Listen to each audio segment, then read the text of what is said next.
በዚህ ጊዜ ላይ የብዙ ሰው ችግር ምንድነው ካላችሁኝ የትኩረት መበተን ነው። አቴንሽናችሁ ብዙ ነገር ላይ ነው። ምክንያቱም ትኩረታችሁ የሚፈልግና መውሰድ የሚችል ብዙ ነገሮች አሉ። በዚህ ሰዓት ላይ ስልካችሁ አለ። ሜቢ በቀን እስከ 5 ሰዓት እስከ 4 ሰዓት ስክሮል ታደርጋላችሁ፣ ወይም ደግሞ የተለያዩ ኮንተንቶችን ኮንሱም ታደርጋላችሁ። ድሮ ሰዎች ቲቪ በማየት ነበር የሚቸገሩት ኦር በሌላ ነገር። አሁን ግን እጃችን ላይ ነው ስልካችን ይዘን የምንዞረው፣ ትኩረታችን ይወስዷል። እና ህይወት ላይ ደግሞ ማሳካት፣ መቀየር፣ መድረስ የምንፈልግባቸው በጣም ብዙ ነገሮች አሉ። እነሱን ደግሞ ለማድረግ ትልቁ ፈጣሪ የሰጠን ነገር ምንድነው ካላችሁኝ ትኩረታችንና አቴንሽናችን ነው። እኛ ግን ትኩረታችንን ምን ላይ ነው እየተጠቀምን ያለው ነው ካላችሁኝ አንፈልገው ነገርና የሰው ነገር ላይ ነው ትኩረታችን አድርገን ያለ ነው ማለት ነው። እንገርማችሁ ትኩረታችን ኢቭን የሆነች ነገር ላይ ማቆየት ያለመቻላችን ጥበብ አድጎ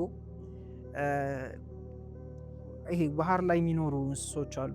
አይ ቲንክ ስሙን ረስቼዋለሁ። የአሳ አይነት ነው እና ይሄ አሳ ከዚህ ጋር እስከሆነ ድረስ እስከዚህ ድረስ አካባቢ ብላችሁ አስቡ።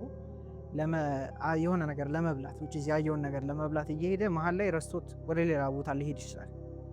አቴንሽን ስፓኑ በጣም ትንሽ ከመሆኑ የተነሳ ማለት ነው።